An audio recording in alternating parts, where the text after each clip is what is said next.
Yo, what's going on, everybody? Welcome back. It is a brand new episode of Liam's First Look. And today on the show, we're going over UFC Vegas 80. We've got Bobby King Green taking on Grant Dawson.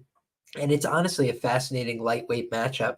Grant Dawson is a guy that historically I had been looking to fade. He was out of the Crouch Gym. He had a lot of hype behind him. He came in with this grappling and wrestling heavy game plan, but I didn't think he had the cardio to back it up. And so consistently, I was looking to get on the other side of Grant Dawson or looking to pass on his fights. I thought about fading him with Leo Santos, and I ended up cashing on a hedge bet on Grant Dawson to win in round 3 plus 1,200 in that fight. But I had several bets on Leo Santos, so I profited there, but it was a small amount because I was mostly trying to get on the other side of Dawson. But in that case, he had an opponent in Leo Santos who's older and actually had worse cardio than a guy like Grant Dawson. And so when you look at a guy like Grant Dawson today, I think he's a much different and a much better fighter than he was when he came into the UFC and than he was training under James Krause. You look at what he was able to accomplish in his recent bouts. He's been getting round 3 finishes over Jared Gordon, a guy who traditionally has very good cardio and very good grappling chops on the ground. He's a Renzo Gracie brown belt, if not black belt at this point in his career. So he's a very good grappler. He's very sound positionally. He hasn't been easy for guys to out-grapple. And that was a really impressive showing for Grant Dawson in terms of his cardio, his ability to push through that wall of being tired and feeling fatigue, but still pushing through and getting to your positions. It was a really good sign for his career and his growth and his development. You look at his teammate, Thiago Moises. He's been training at American Top Team. They seem to have developed a very close friendship, relationship, and it seems like Grant Dawson's been a massive beneficiary of that relationship in terms of having somebody that can push him in the wrestling and the grappling and keep that cardio going. And I think that's huge for him in terms of being able to compete at this upper echelon. And he's the one calling for a 5-round fight, a 5-round opportunity. And you look at historically, Bobby Green has never been a punk in the wrestling and the grappling. He went tit for tat with a guy like Clay Guida, and they're pretty close in age proximity. But the difference here is that Grant Dawson's the younger fighter. He's a little bit fresher in this spot. And I do think we've seen, unfortunately, because he's one of my favorite fighters, Bobby Green, that is, of all time in the UFC, we've seen him having that kind of slowdown, that kind of regression. And I've been watching Bobby Green since the Josh Thompson fight all the way back in the day. So people that have been watching UFC for a long time, you guys know what I'm talking about. But when we're talking about some of these newer fans, some people that are a little bit newer in the community, they might not know Bobby Green from some of that, classic work that he's done in the octagon. They might only know some of his recent performances. And so I understand why, other people might not be as, enthusiastic about a fight like this, but I love to see Bobby get big fights, big opportunities, big paydays towards the end of his career. He's fantastic at going out there and putting on a show when the fight's on the feet. It's not like he can't hang with young guys. He went with Nasrat Haqparast and gave him the absolute tour of the octagon, beat him up, posted him with the jab, kept him moving around, and just cleanly outboxed the guy who is primarily a boxer, by trade. So for me, Bobby Green can compete with young guys. The problem is the physicality, the strength. That's something that you saw so apparent in the Islam Makhachev fight, where I thought that, Bobby, historically, he's done a very good job resisting, wrestling, and grappling, creating scrambles, at least keeping the fight moving. But the way that he was so easily held down and pinned down, I know we're talking about a champion, but look at other guys in the division. Arman Sarukian, he was able to go tit for tat in the wrestling and the grappling with Islam at various points. I understand that Charles Oliveira wasn't able to do that, but I think that was more of a confidence issue. Kind of fell apart mentally in that spot, which happens. It's high-level competition. He was on, foreign soil. He's trying to fight a guy who's very dangerous and very talented, who's getting the better of him. We're going to see those two guys do it again. But when you look at this on paper, you see a guy like Bobby Green, he's just been trending in the wrong direction. I thought he was fighting a perfect fight, a near perfect fight against Drew Dober. And then he unfortunately got knocked out in that spot. And he was having so much success. I felt like he was walking him down. I felt like he was getting the better of the striking exchanges there. But unfortunately, he's at an age and a point in his career where that chin is eventually going to start to give out more frequently, and he's been knocked out in the past.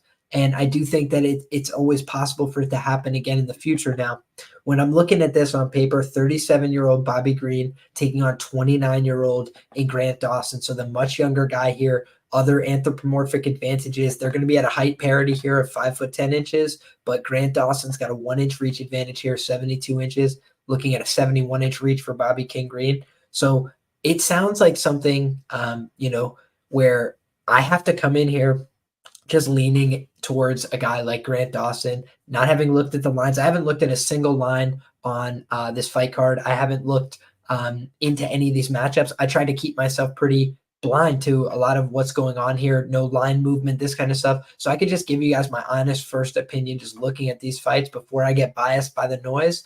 And we'll go through and do our research, our due diligence. We'll come back next week, because we have this off week in between. We'll come back next week with official picks and predictions as you expect. But I just wanted to get this out as early as possible while we have this off week. And I got to just say, Grant Dawson, his backpack is phenomenal. Somebody said it in the chat. I got to shout out everybody who's rocking with us live. First and foremost, 22 people rocking with us live. It's just after 1 a.m. local time. Appreciate each and every one of you guys. Some of the regulars here, Zen Monkey, appreciate you always rocking with us. My guy Marcus, Nubian Bookstore, make sure you check it out. Enjoying the show, he says. Appreciate you, my man. Fight Talk says, my brother, you know that. Appreciate you being here, my man. Backpack, you don't need cardio. True that.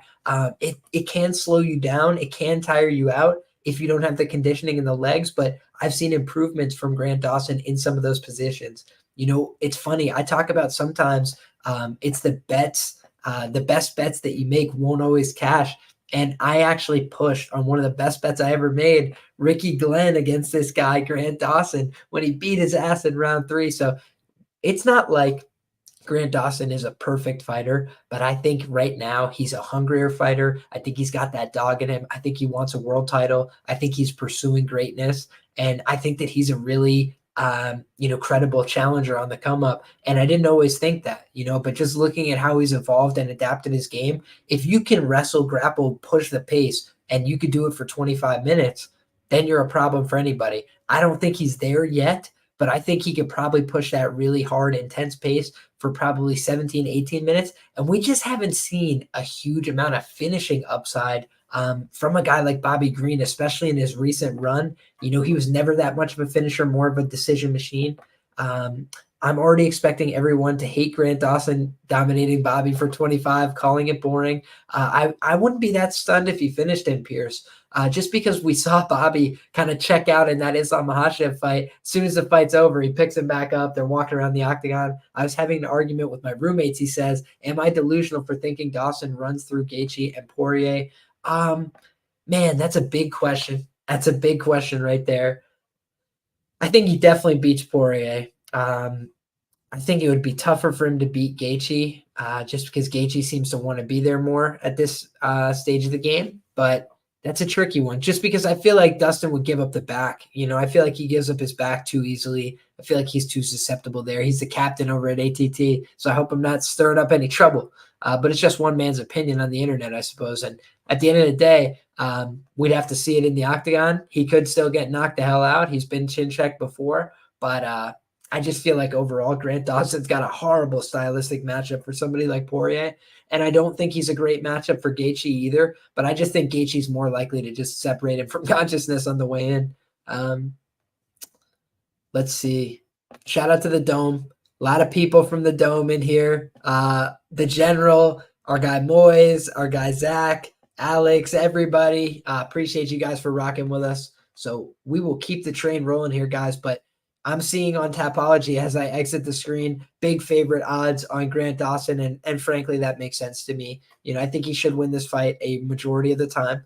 I think he should be able to get to takedowns. I think his youth should bail him out if he does start to tire late in this fight. I feel like he should be able to cage push, keep it close and competitive, and maybe worst case scenario, lose a couple rounds here to the king, Bobby Green. But I just can't see Bobby putting it together to win a 15-minute, segment here over the course of 25 with a guy this dangerous in the grappling, with a guy who's got this amount of pace and wrestling to bring to the table, when I do see Bobby slowing down, just that ever so slight touch in the wrestling and grappling scrambles, and that's just where you're going to get eaten alive, I feel like, by a guy like Grant Dawson. And some guys like Ricky Glenn, part of what they offered is their big, physical, weird body that's kind of hard to control and can tire you out trying to do so. And I feel like Bobby's just got a much more traditional body type. And I feel like Grant Dawson's going to have many training partners that he can replicate what Bobby brings to the table. And American Top Team's an elite gym. So I think he's going to be doing the right work. I think they're going to get him prepared for this main event showcase. And I do expect the best performance from him in his young career. YBB says, am I late or on time? You're on time, my brother. Welcome aboard. We are just getting started here. Just finished up talking about this main event and why I feel like Grant Dawson is a deserved favorite here pre-tape. But I also will do my due diligence, of course. You know that, brother. Respect from our guy, George. Respect to you, my man. Thanks for rocking with us. He appreciates the hustle, he says. I appreciate you guys that are here. I hope that you guys can drop a like. If you don't mind, extend that little courtesy, and we will keep it rocking and rolling for everybody. On to this co-main event where Joe Pyfer himself is taking on Abdul Razak Al Hassan. And this is a interesting matchup because on the one hand, you've got Joe Pyfer, who is the talk of the town. Definitely a hyped prospect coming in at this stage of the game. He's got pretty sufficient grappling skills from what it looks like. He had some submission wins, I believe, on the regional scene. That Doris choke, that front headlock series has proved to be pretty effective, but also he's got that lights out power. And I think that that's what Dana White likes to see. I think that that's why UFC matchmakers continue to put this guy in bigger and bigger opportunities. Joe Pyfer now at 11-2 is co-main eventing this card. I think they love to have middleweight fights in the co-main event because middleweight fights tend to finish at the highest rate. Shout out to our guy. I think it's Nate Lashaw. I've never heard it pronounced, so if I mispronounced it, I'm sorry, Nate. But I believe that's the statistician who's been doing a lot of UFC numbers. And one of the things he pointed out is that middleweight division has some of the highest finishing rates. And when I was talking about variance over the weekend, a lot of people clowned me, and I get it. I was in the heat of the moment. I'm trying to, just fire off my thoughts real quick. But what I'm talking about is in general, I just believe the middleweight division, the light heavyweight division, the heavyweight division, there's so much more inherent variance in those fights than fights in the lighter divisions. Just on average, I feel like, and that's in part because of how much more likely they are to finish. So for me, that's something I try and take into account in my handicapping, even if I feel like there's a big skill edge, like a Malkoon. I actually had messaged my guy, Library here, before the fight, and I just asked him about the market, what he thought of the Brundage market. And the reason being was just because I was like, is there some way that this guy Brundage is going to win this fight? And it happened to be a DQ, but it just felt to me like the market wasn't reflecting the percentage realities as I saw them in my head. So these are just the kind of things where from a long-term perspective, I like to talk about not just one fight, but how we talk about all fights and how we think about all these fights as they come up. So that way you guys can do your own independent research and come to your own conclusions. But when I look at this, I see a guy like Abdul Razak Al Hassan, in a similar position almost as a guy like Bobby Green. And he's very skilled, right? And what separates him from a guy like Bobby Green is that he's got real finishing power, but he's 38 years of age. That's what I'm talking about in terms of comparison. You look at Abdul Razak Al Hassan, and he's very skilled, but a lot of his career has passed him by. And when you look at, a matchup like this, 12-5 overall record, he's not a bad fighter at all. He's 6-5 in the UFC, so over a 500 record. But that could all come crashing down with a quick loss to Joe Pyfer on Saturday night. Next Saturday night, not this Saturday night. But when you look ahead to the future, why do I feel like Abdul Razak could be in trouble here? Well, we talk about this book. I got it right here on the side tray so we can have easy access. What does it tell us in this book, Fightnomics? I mention it all the time, and I like to have it close by so we can use it as an example on the show. But it says that when fighters are over 38 years of age, that knockout rate, the loss rate by knockout increases exponentially. So we got to take that into account when we're handicapping these fights. Abdul Razak Al Hassan, very big knockout puncher, but the same thing can be said for Joe Pyfer. both guys that can deliver huge power shots on the feet. We know that about them. And I would argue Claudio Ribeiro in that last matchup had Abdul Razak in some danger, in some trouble, right? We saw that Abdul Razak was taking some big shots there to the leg and to the head, and he was able to get the better of him. He was able to land the bigger shots. He's had way more UFC experience. Claudio Ribeiro has been knocked out in several fights now in the UFC, so it's not like it's a unique achievement there. And I feel like that was, what's getting people back on the Abdul Razak train here in some regard. That would be a justification. He also head kicked Alessio Di Chirico, who's a guy who's kind of on the way out in the UFC, who hasn't been super productive lately. Let me just pull up his recent results. 13-7 overall, 1 win in 2021. That's his only win since 2018. So really not a guy who's been putting together a stellar resume in the UFC. And you look at a loss to Buckley via split decision, lost to Malkoun via unanimous decision, got flatline knocked out while he was on one foot by Chaos Williams. Bad loss. Chaos put him in the box there, if y'all haven't seen that one.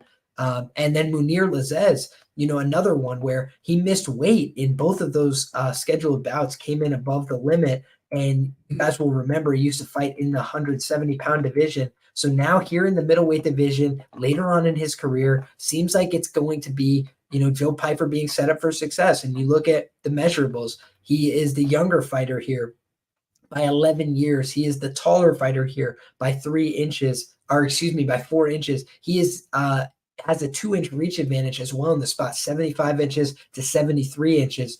So I think of Joe Pyfer as a guy who's fighting out of a good gym. I believe he's training with the Marquez MMA boys.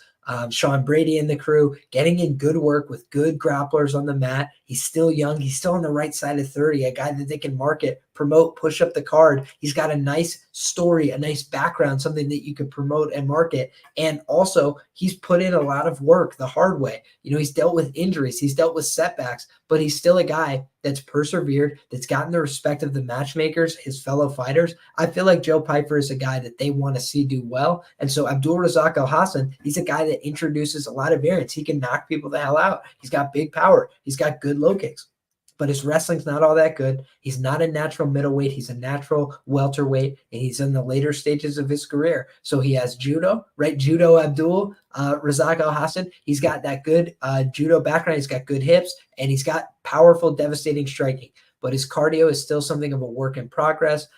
He does seem to me like a guy who keeps his chin a little bit high in the air, and we've seen him get caught when he's throwing those kicks from too far of a distance with his hands down.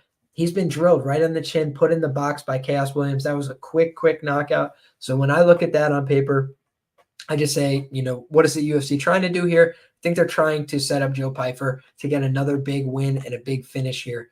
Shout out for the dono to our guy Library as well. Thank you very much, my man. Let's keep the ball rolling here, guys. We've gone over the main event and the co-main event. So let's kick it to the featured bout of the evening. This is going to be on the main card. We've got Alex Morono. What is it? Great White? Yeah, the Great White, Alex Morono, taking on, who is it? Joaquin Buckley. Woo-wee! This is going to be a fun one, guys. And, this is a fascinating matchup because on the one hand, you've got a pretty proven UFC commodity.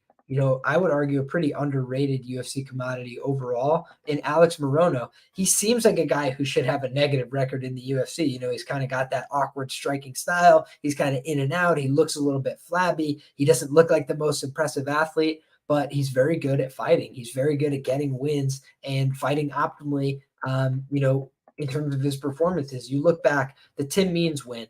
Tim Means just looked great, absolutely squashing Fialho. And Fialho, pretty low-level guy with a bad chin, but admittedly, that was a good win for Tim Means. And it was proving that, Morono didn't just get, some guy who's completely washed and not trying. He got a guy who was really resisting him, and he was able to get the win there.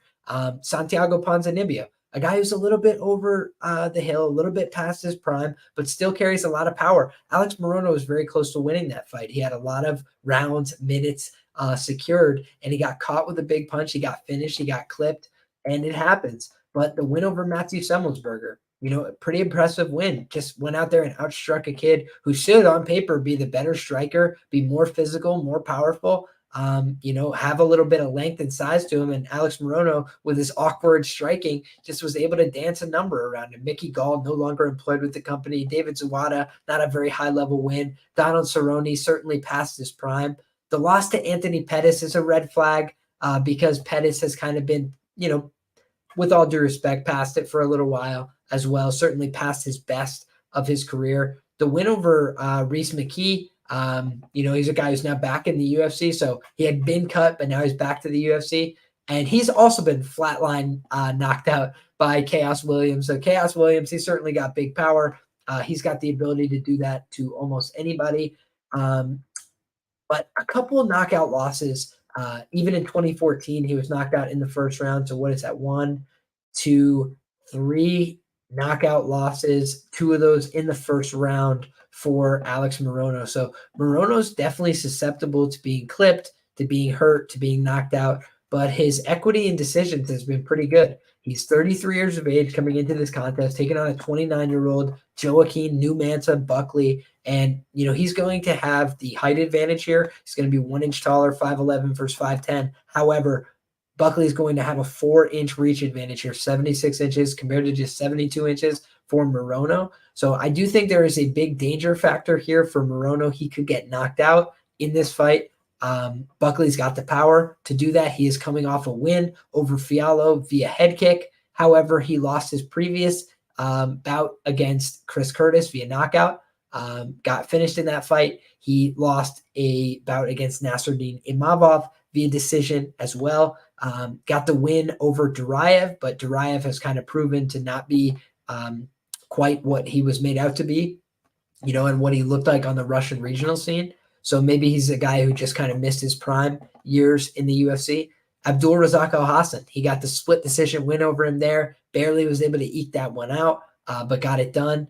Beat Antonio Arroyo, who was a little bit sub-UFC level in my humble opinion. Got knocked out by Alessio Di Chirico, and we just talked about the struggles Alessio's been having.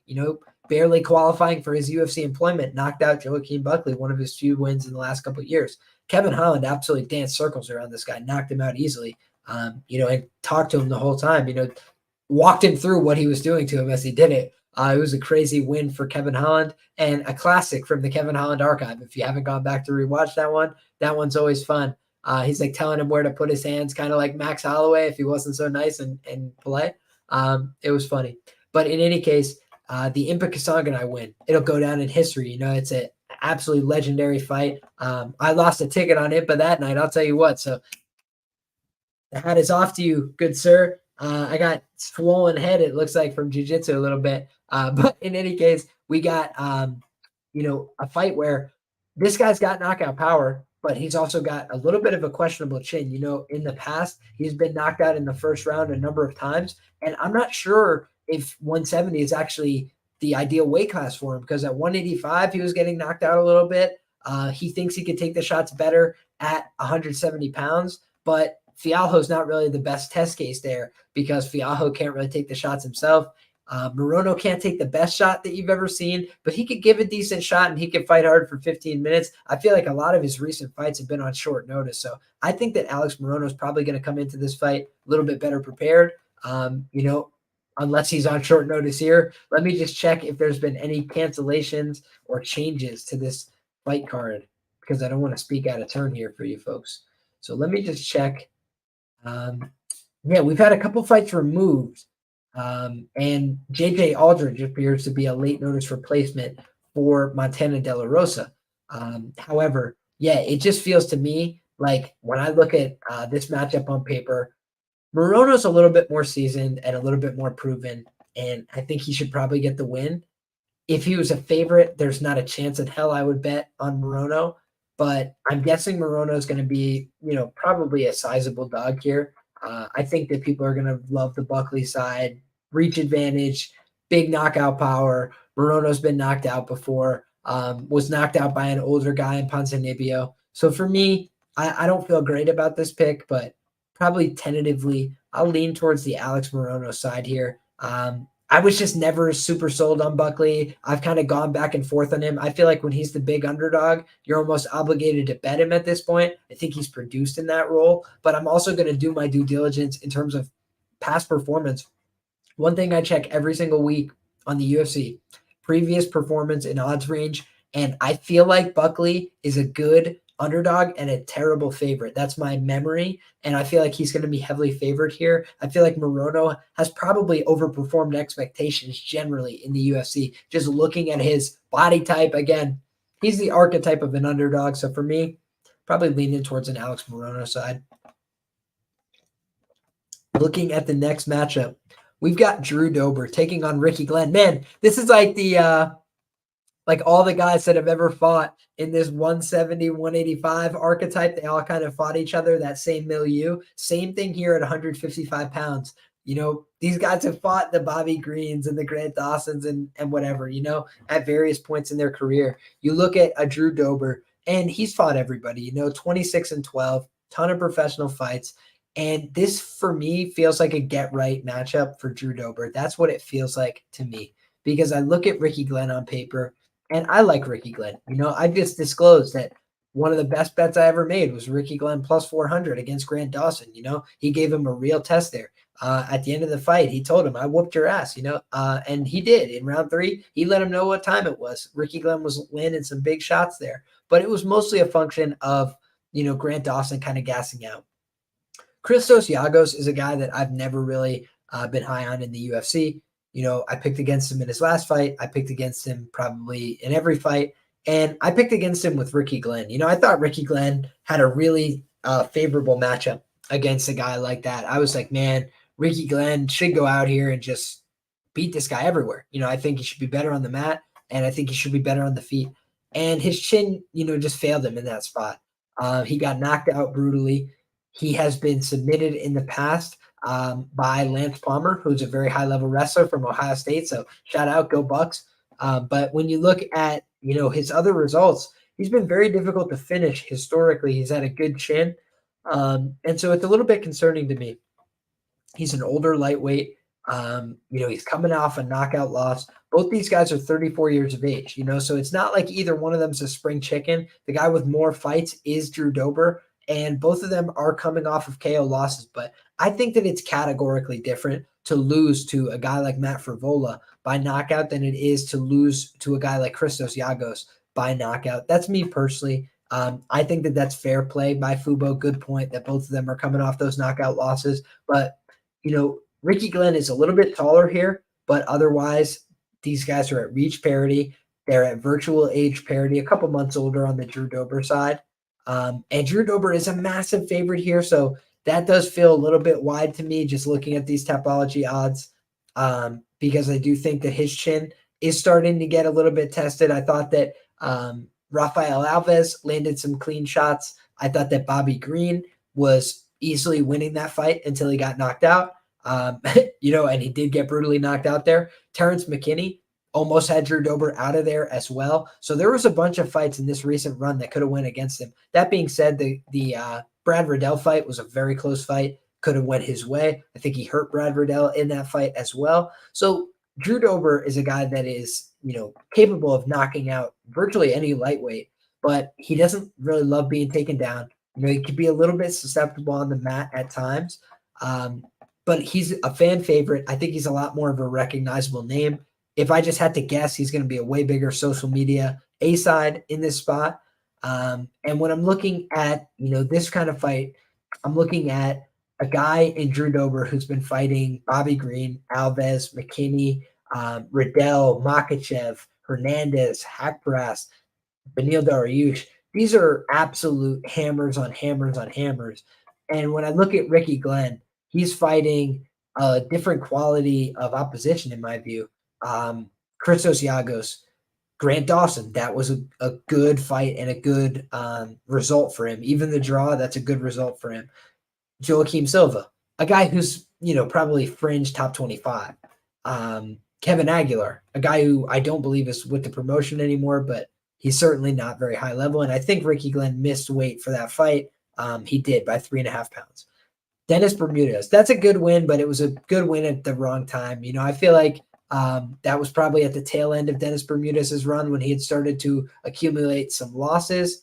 In fact, it was his second to last UFC fight. He got a win and then retired from the UFC. So Dennis Bermudez, shout out. He's a Section 9 guy. He's a local, so we wish him the very best. And I just feel like Ricky Glenn kind of caught him at the right time. He was 10-7 as a UFC fighter. Very good. Nothing to hang your hat on.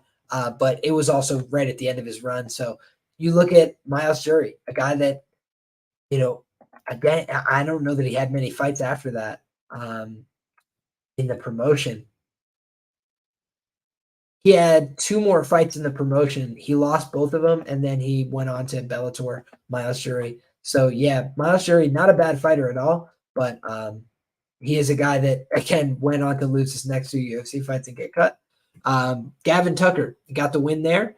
Way back in the day, Gavin Tucker, a guy who's been on hard times, Philipe Nover. And back in the day, he had a very good run in the World Series of Fighting. So Ricky Glenn's not a bad fighter. He is a good fighter to be at these big plus money odds.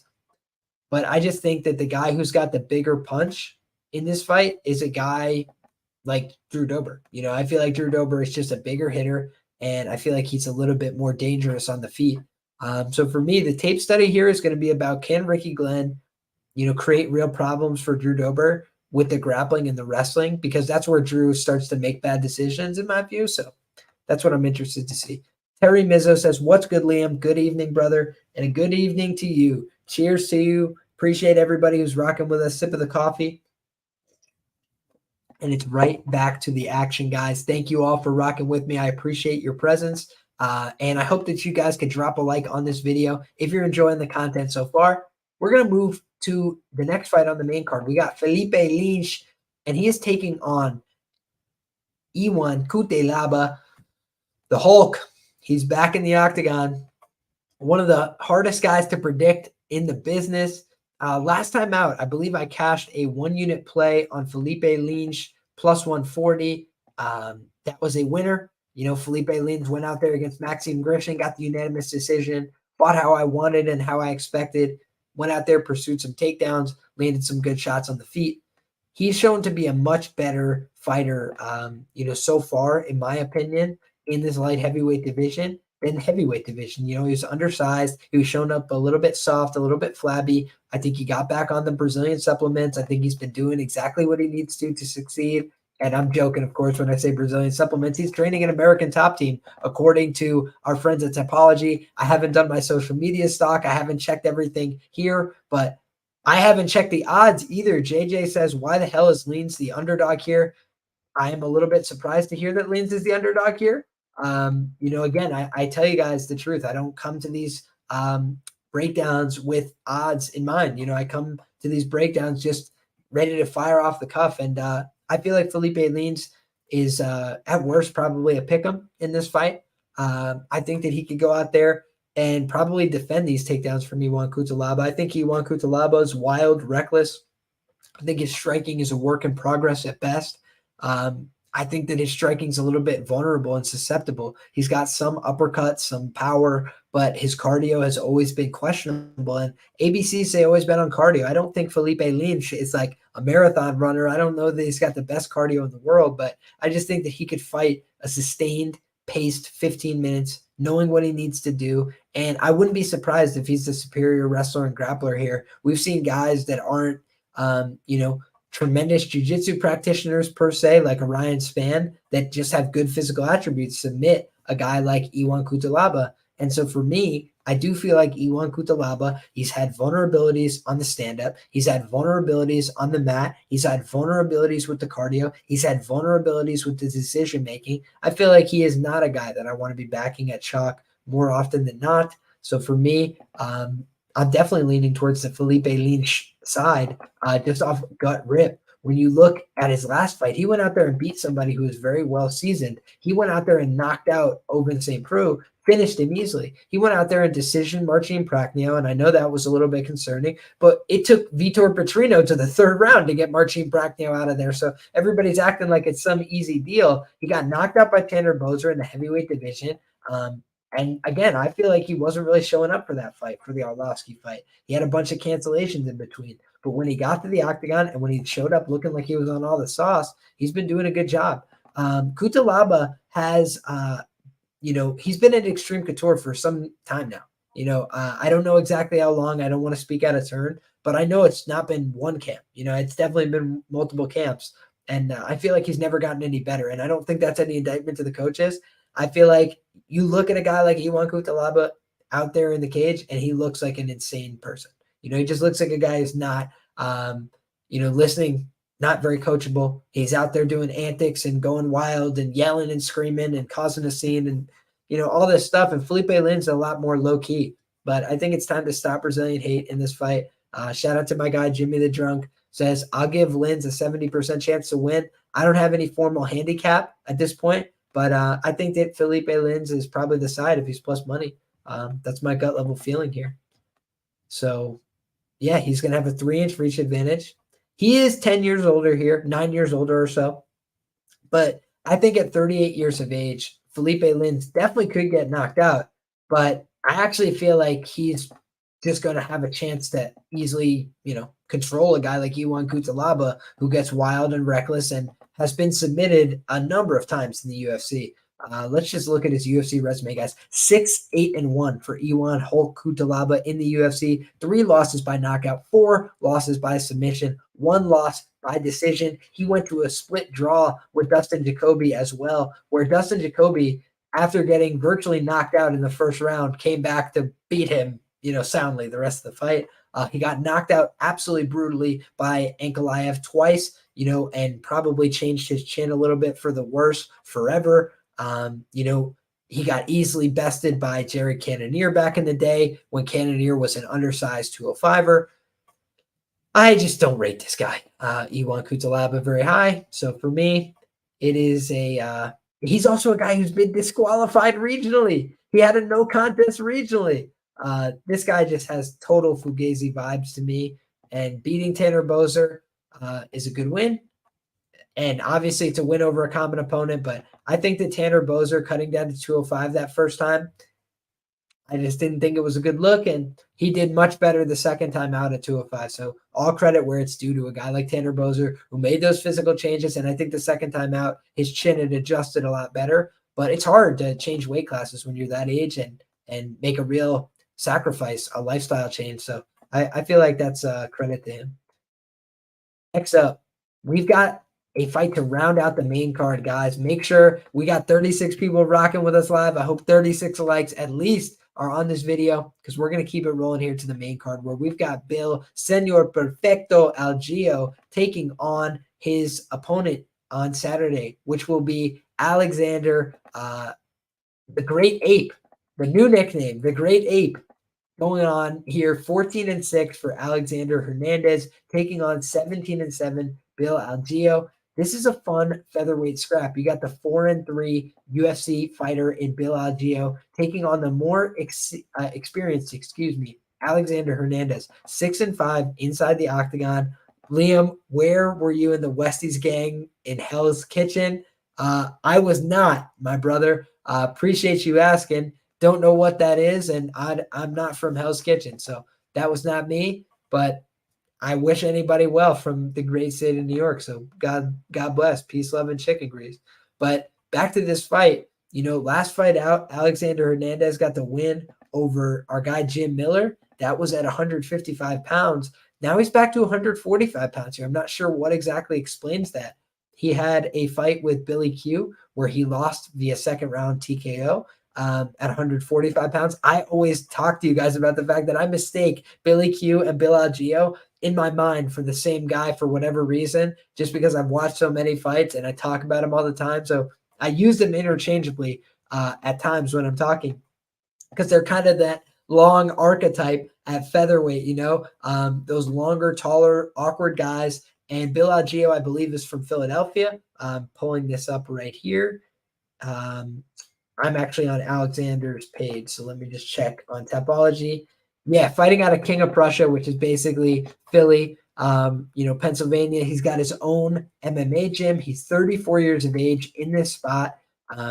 He's a grappler. He's a guy that's got some striking on the feet, but his striking is, it's serviceable, right? But I think he's a little bit more clever and a little bit better functionally on the mat. You look at Bill, and he has a win via submission over TJ Brown, a loss via split decision against Andre Fili in a fight where he was largely out-grappled by Andre. In fairness, especially down the stretch, Herbert Burns, he was able to easily TKO him there after exhaustion. The win over Brito ages really well for me.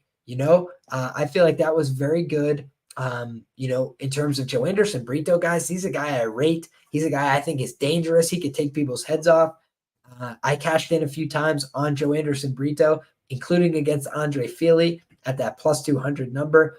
Bing, bang, boom. What a great price. I think it was even plus 250 or something insane. But in any case, you're looking at this fight now, and there is a 1-inch reach advantage for Bill Algeo. There is a 3-inch height advantage for Bill Algeo. He is 3 years older in this spot, but he also theoretically has the better cardio here as well. What makes this interesting, though, is that Bill is a little bit, hittable at times, kind of like a Billy Quarantillo. And granted, that's a guy who got the win over him. So obviously it's not impossible. And he's very durable historically. I don't think that we've ever seen Bill Algeo get finished via strikes. Yeah, it's never happened. It's never happened. So our guy Bill Algeo is very difficult to put away with strikes. He's very tough. He's very gritty. He got the win over Spike Carlisle, but he did absorb a lot of damage in that fight. And he basically benefited from the fact that Spike Carlisle wasn't really paying attention. He lost to Ricardo Ramos, a guy who's coming off of a big, devastating loss over the weekend. So he's not a guy who's been perfect in the UFC. There's no doubt about that. But he seems like a tough stylistic archetype for a guy like Alexander Hernandez. He pushes a high pace. He's very difficult to finish with strikes. He's got good grappling. And those are all things that have troubled Hernandez at times in the UFC. Hernandez was submitted by Renato Moicano in the second round. He was TKO'd by Billy Quarantillo in the second round. And last time out, he beat an aging legend who we all love in Jim Miller. But again, Jim Miller, that's a guy who's probably, a couple fights away from ending his career. And Alexander Hernandez is several years younger than him. He went up to 155 there. But we're talking about now a guy who's cutting back to 145. And I don't think that that's something to sneeze at all. I think cutting to 145 has always been a problem for Hernandez. Look at the way the guy's built. He's very physical. He's very strong. Unless he's been putting in an insane training camp where I see all the fruits of his labor and the nutritionist and everything else I need to see, I just don't believe. He might not even make the weight. Shout out to our guy, Jimmy the Drunk. Just absolutely, absolutely unbelievable kindness and generosity, my brother. Thank you very much for the dono. Liam putting in the work. You know me. We don't go to sleep when we're tired on the show. We go to sleep when the job is finished. You guys know that by now, I hope.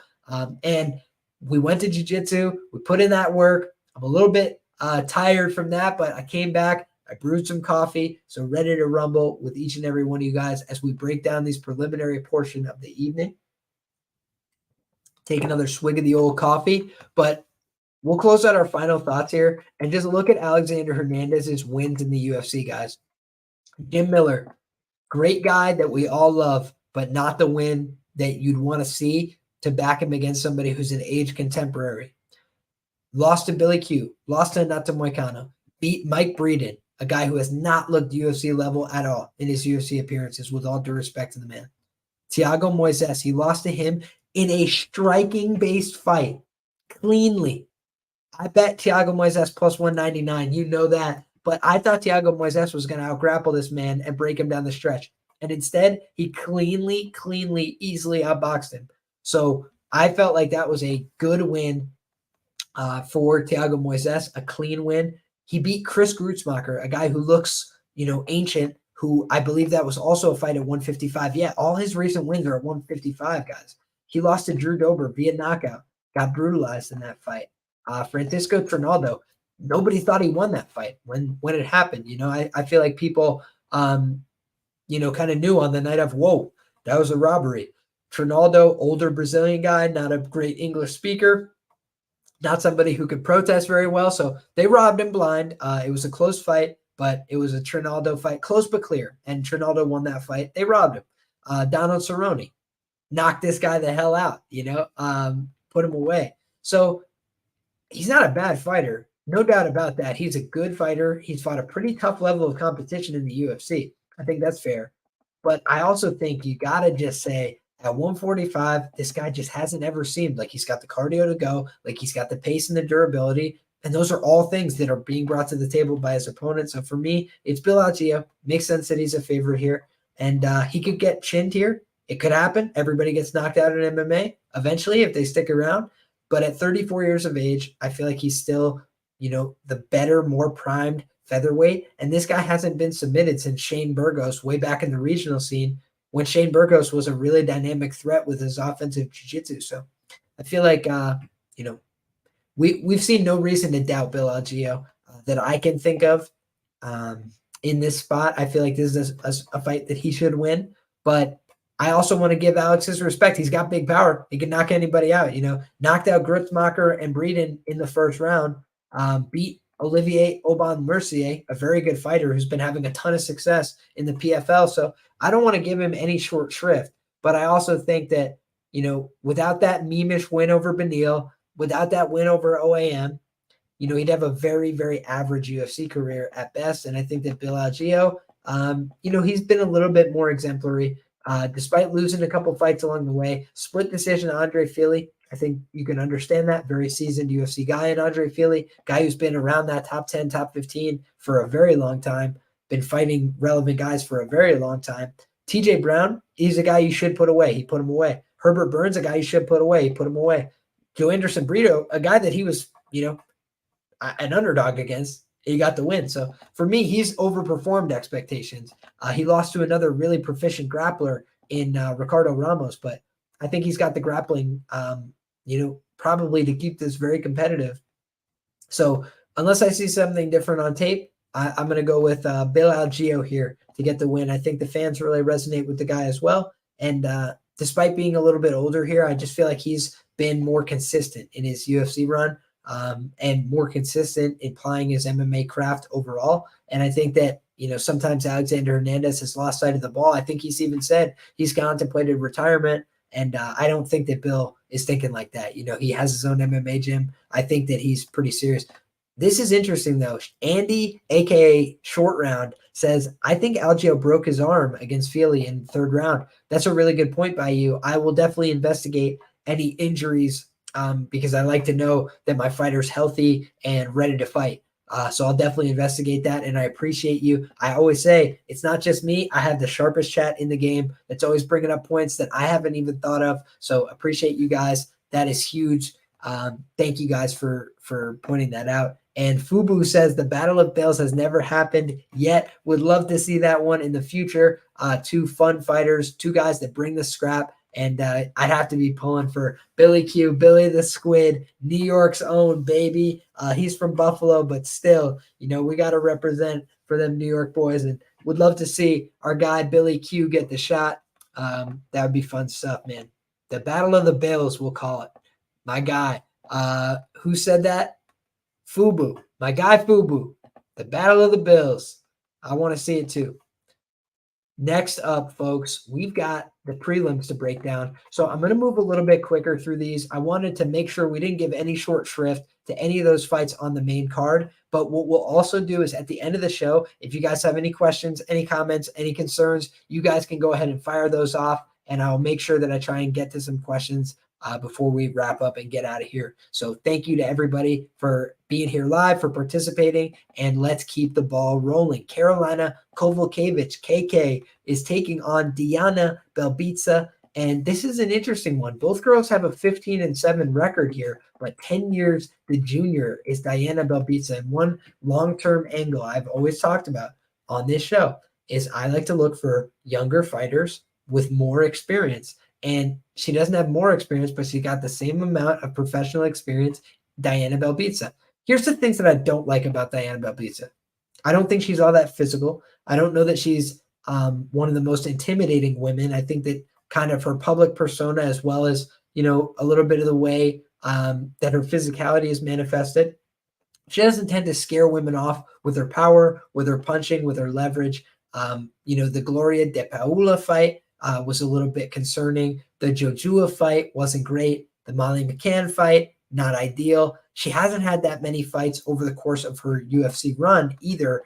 So let's look at Diana Belbita's record here. She does come from Champions Creed or House of Champions, excuse me, MMA in Hamilton, Ontario. That's where Josh Hill trains out of. That's where Kyle Nelson trains out of. Proper Mike Malott. I know he does cross training with Niagara Top Team with a ton of great places. I believe this is where my guy Chad and Hellinger trained out of as well. I'm trying to look and see. Does Chad and Hellinger train here? Perhaps not. But in any case, a lot of UFC level fighters, especially for a Canadian gym. I think that's pretty impressive stuff. So Deanna Belbita, where have her problems been? She's been submitted 4 times. I mean, that's absolutely criminal. In WMMA to have a 4-4 record to the submission. It just shows a huge vulnerability there. Liana Jojua was able to submit her with an armbar. Ioni Razafarisian, who I've never heard of, unfortunately, was able to guillotine choke her in the second round. Ariane Lipsky, who is a very good fighter, overall, UFC level fighter, was able to submit her as well. Christina Stansiu in 2015 armbarred her. So her arms, which are very lengthy, just seem very armbarable. Karolina Kowalkiewicz. Now let's go look. Does she have armbar wins? She's got a rear naked choke win in the UFC, and that is her only finish in the UFC from appearances here. Yeah, she has been finished 3 times. She has just 1 finish win, but she does maintain a positive record, 8-7 inside the octagon. So over a 15-fight sample, that's pretty impressive for her. And she did go on a lengthy losing streak. Diana Belbita on the other side, she's 2-3 inside the octagon. She's not very high level, but she does have, more upside long term. Why does she have more upside long term? Because she might have 20 more fights with the company. There's no chance that we're going to see 20 more fights from a girl like Karolina Kowalkiewicz. So I think Diana Belbita is probably not long for the UFC, honestly, but she's also a girl that does seem to have some kind of connection with the fans on social media. She does seem like a girl who's trying to put in the right kind of work and trying to get better every day. So I can't fault her there. I don't know that she's got the natural fighting instincts and physicality, but I wish her the best on her journey. And I certainly wouldn't be bullish to lay a huge chalk price on Karolina Kowalkiewicz here. She is a chalk favorite, but I actually think that's warranted in this spot. She's a little bit smaller here, but I think she's probably got a huge ground advantage before I look at the tape. So if I look at the tape and I realize, oh my God, Liam, Diana Belbita is so much better on the ground than you think. Okay, I'll change my mind. I'll come back to you guys and just level with you. Hey, I was wrong. But for me, just feels like Karolina Kowalkiewicz is definitely primed to lose any day now, right? She's about to turn 38 years of age. She's on a 3-fight win streak. Wow, that makes me want to fade her, actually. She's on a 3-fight win streak in this day and age.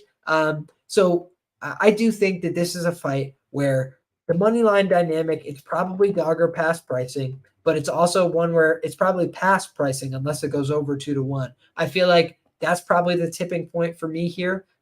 Would be Diana Belbita over 2-1 underdog. Could get interesting. I do think Karolina should be favored here rightly. She's got more experience. She's a little bit higher level. She's on a 3-fight win streak, but Vanessa Demopoulos is tiny. Silvana Gomez Juarez has very little experience at this level, and Felice Herrig is past her prime.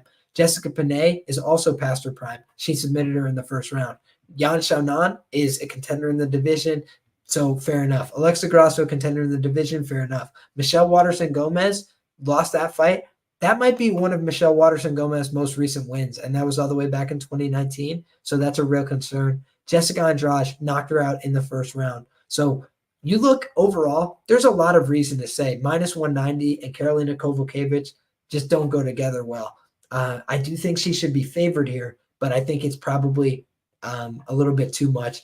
I'm going to do my digging into the fine details here to see exactly what I think, but I don't love that at all. It seems like Karolina should win, but I don't feel like that price is great for me. Greenbelt Warrior with the $5 dono. Appreciate you immensely. Says, let's keep it rolling. Absolutely. We're going to do just that. Shout out to everybody in the chat who's keeping it going. Easy Picks and Bets says, what's good, Liam? What's good, my brother? I hope all is well with you. Thank you for being here. Fubu says, I got KK for minus 145. Value bet. Market's showing you that. Good job, Fubu. I feel like it's probably somewhere in between that point of value. I feel like minus 185 is probably the true price here, something like that. So probably plus 200 is what I'd need for the dog. And I think that you probably got the best of it at minus 145. So all power to you, Fubu. Great play. Excuse me. Andy says, Belbita has one speed that declines over the course of the fight. I like KK here. She knows when to turn up the pressure and returns fire when she gets hit. Great points by you. I think that makes a lot of sense. I think the size advantage for Belbita is going to draw some people in. And I think that could be what she leverages here, especially if she's getting better over time. But I think that's going to be hard to do against Karolina, who is experienced and has often been a smaller fighter in there with her opponents. So let's see how she's able to manage here. She is a little bit older, but as Easy says, KK's been so good to me, gotta run it back. So he's going with Karolina Kowalkiewicz. I'm going to do the same thing, but I'm going to do it hesitantly. And I'm going to say that I think that this is a dog or pass money line situation, given some of these variables. But the other thing is age dynamics in WMMA, not always as predictive, in my opinion, as in men's MMA. I think that the power of strikes and the prevalence of knockouts has a lot to do with that. Mbe says Liam, Deanna got taken down by Maria Oliveira last fight. Maria Oliveira took down her other opponent as well. Who was that? That she was just taken down all over the place and then got robbed on the cards. So yeah, I hear you for sure, Mbe. I do think that Karolina should take her down and submit her, but I also feel like age dynamics are a real thing. I don't know how seriously Karolina takes this anymore. I think that getting 3 wins back under her belt was huge for her, but do I think of her as like a future title challenger? Simply, I do not. General rule, if they are too pretty, they are dog shit. Well, Jay, I will not endorse that rule, but I hear what you're saying. I definitely hear what you're saying. Andy says size is definitely a big factor, especially in WMMA. Couldn't agree more.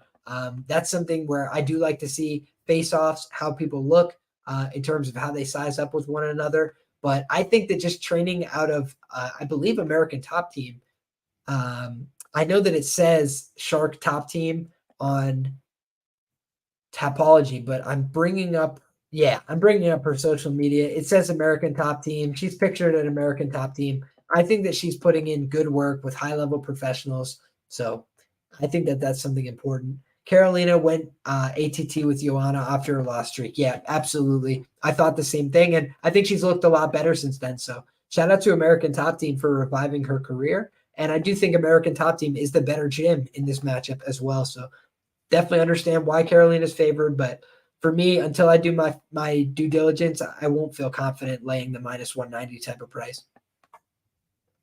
Next up, guys, we got a fun one here between Chris Gutierrez and Montel Jackson. And Montel Jackson is 31 years of age. He's the younger fighter in this matchup by 1 year. He's taking on an opponent who he's going to have significant height and reach advantages over. Montel Jackson is going to be able to be touching Chris Gutierrez from a range where Chris Gutierrez cannot touch him. Now, Gutierrez leverages his excellent low kicks. That is his primary weapon. That is his best attack. He also has, some impressive wins over the course of his UFC career. The win over Frankie Edgar, that was a Frankie Edgar significantly past his prime. It was unfortunate. The Dana Bakary win, I was there live in person. I believe that was at UFC Columbus where he got that spinning back fist. Absolutely incredible.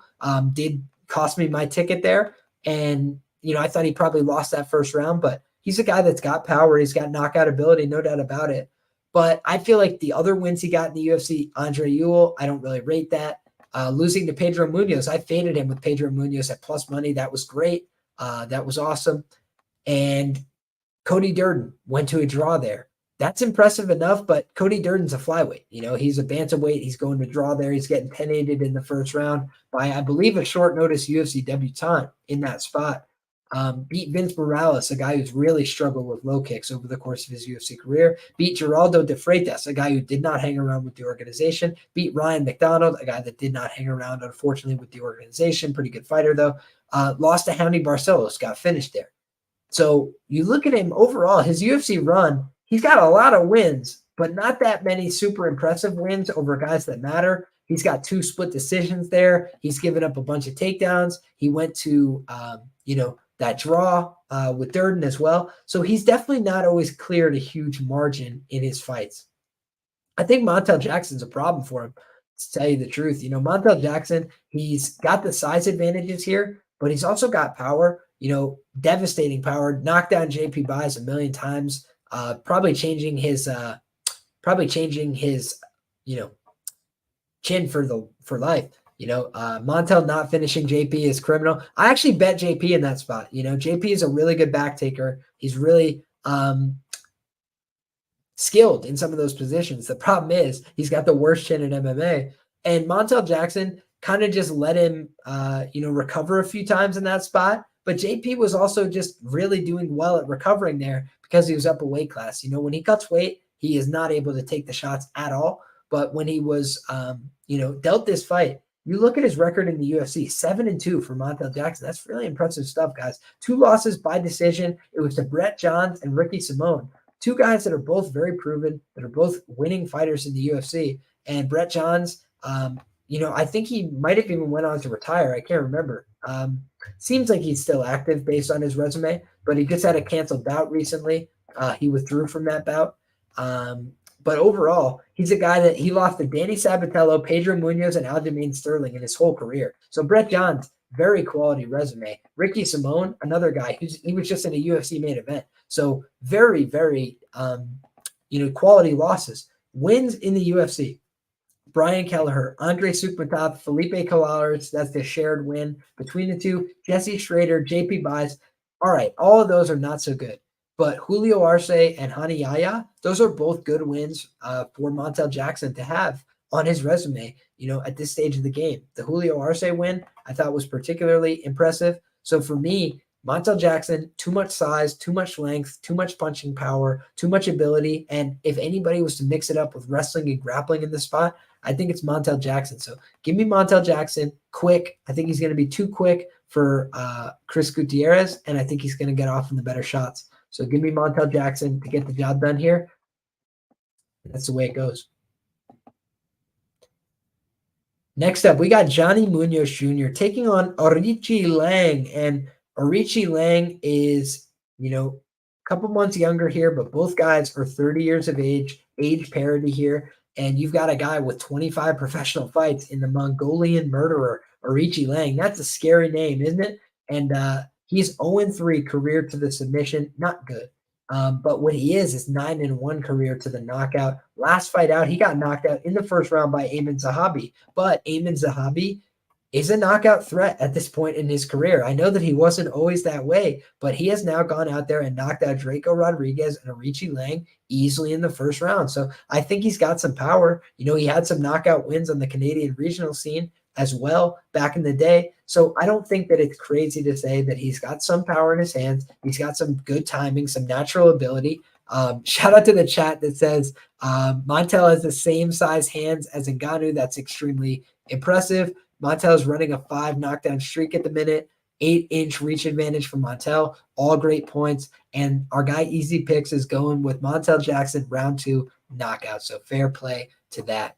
Back to this fight. We've got, a fight where Orichi Lang has wins over Jay Perrin and Cameron Else in the UFC, but he's got losses to Jeff Molina, Cody Durden, and Ayman Zahabi. So not a bunch of bad losses on his resume, but he's kind of struggled to find his place. He moved up to the bantamweight division seeking to have more success and more opportunities. And what ended up happening? He got knocked out brutally.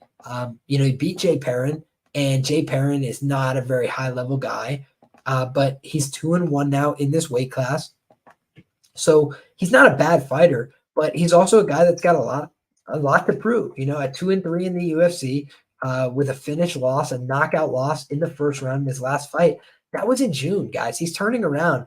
What is that? A little over 3 months later, a little less than 3 months later, basically 90 days turnaround after getting knocked out brutally to take this fight. And Johnny Munoz, on the other hand, went, 15 hard minutes with Daniel Willie Cat Santos. Daniel Willie Cat Santos, dangerous fighter, some big power, willing to walk guys down. He's 11-2 in the organization. He's got a win over John Sexy Mexi Castaneda via knockout. Lost to Julio Arce on short notice, but gave a good account of himself there. Only losses via decision. So this guy, Johnny Munoz Jr., went out there and put on a good fight. Ludovic Shalinian, he went out there and got the win over him. Lost to Tony Gravely. Tony Gravely has proven to be, a somewhat solid UFC fighter. He lost to Victor Henry. and Javid Basharat. Those are two good names. He beat Simon Oliveira, Anthony Burchak, Geraldo de Freitas. He nearly knocked out Nate Maness. He lost to Brett Johns. So he's not a bad fighter either. He beat Chris Mutino, another guy who made it to the UFC. So I just feel like overall, Johnny Munoz Jr., he has the same 2-3 record in the UFC, but his losses, I think, are even of a higher quality. Daniel Santos, Tony Gravely, and Nate Maness. And, Nate Maness, a lot of people at the time did not think Nate Maness won that fight. Nate Maness was getting out-grappled in that fight. He was getting out-wrestled, but he landed a couple of shots. So I do think that when I look at this fight on paper, Johnny Munoz Jr., he's okay. He's got some pretty good skills. He's fought a pretty decent level of competition, but there's nothing that really stands out to me about his game. He beat Jamie Simmons by submission, but Jamie Simmons stinks and was undersized in that spot. So no disrespect to our guy, Jamie Simmons, but just like for the UFC level, he was just not there. And I don't know what to make of this matchup. Let's see some of the measurables here. I'm pulling this up right now as we speak, guys. So the measurables here are in favor of Johnny Munoz here. He's going to have a 2-inch height and reach advantage, 5'9" versus 5'7", and 71 inches against 69 inches here. But again, they're at age parity, so no huge advantages here, and it's a very closely lined fight. For me, that makes a lot of sense. But Munoz being knocked out several times against a guy with the name Murderer, I do think that that's a great point. I think that that's something to take a close look at. Library says the Stop Asian Hate parlay. I'm all aboard stopping Asian hate. You know that. So stopping Brazilian hate, Asian hate, whatever's appropriate on the given matchup, we will always do it. In this fight, I don't know that I feel super bullish. I feel like a pick'em price gut lean is kind of appropriate to me. And I'm going to have to dig deeper here to see who the side really is. But I guess tentatively, I'll go with a Richie Lang to get back on track here because I've always thought Ayman Zahabi is a little bit underrated. But in any case, I just don't feel super bullish on this fight. For me, the thing that's sending me over the edge is just the fact that this guy, I believe, is training with Fight Ready, Richie Lang, and he's also got that devastating knockout power in his hands. And Johnny Munoz is just not that much of a knockout threat historically. So I think that he's probably more likely to be on the wrong end of a brutal knockout here. Next up, we've got Kanako Murata taking on Vanessa Demopoulos. And Vanessa Demopoulos is a 9-5 fighter. She's 3-2 inside the UFC, but in her last fight, she did miss weight for that contest. Showed up 117 and a hook, and that is not going to do for the UFC. But she's back this week, and she's supposed to be making that 115-pound limit again. So she's getting back in there after missing the weight in May. Now she's coming back in September. Is she going to have a better performance here? That I am not sure about. Vanessa Demopoulos has a couple wins in the UFC, but a split decision that she probably didn't deserve over Jin Frey. I cashed a ticket there, but I'm willing to admit, it was a very close fight. I don't know that Vanessa deserved the nod there.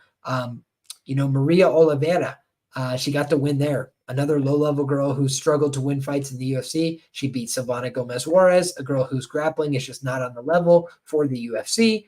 And that was in a fight where she got dropped, rocked, hurt badly there.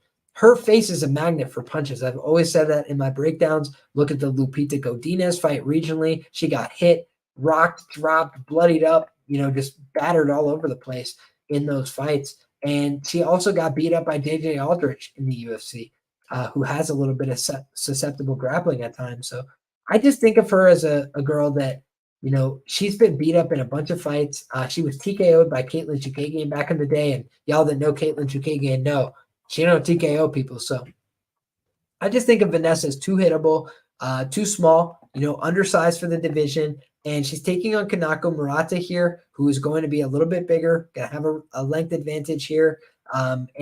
It says Fight Ready on Tapology. I don't believe that's true anymore. I'm not sure what Vanessa's current training situation is, but what I can tell you guys for sure is that the Japanese women's wrestling team is the best wrestling program in the world. I look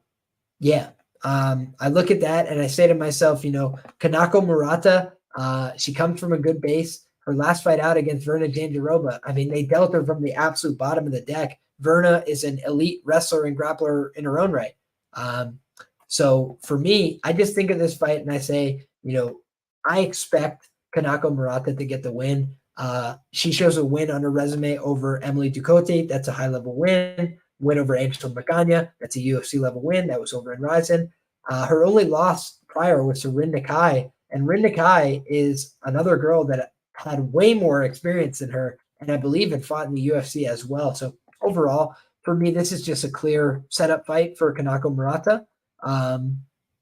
I think that Kanako Murata is probably going to beat the brakes off of her. I think she's just a better physical athlete. She's also 5 years younger in the spot. So for me, the danger here is Kanako Murata getting submitted by a girl like Vanessa. But I think that Kanako Murata is probably going to win this fight. Before I look at the tape or anything like that, it just seems like a setup to me. Next up, we've got Nate Maness taking on Mateus Mendonca. Oh boy. Kentucky tough, Nate Maness. I really like this guy. I think he's a fun fighter. I think he's a really cool guy. But, he's really struggled to find his weight class in the UFC. You look at him, and he's on a 2-fight losing skid here. Back could be up against the wall.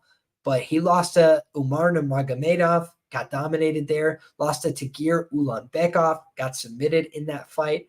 And Tagir, is not normally a huge finisher.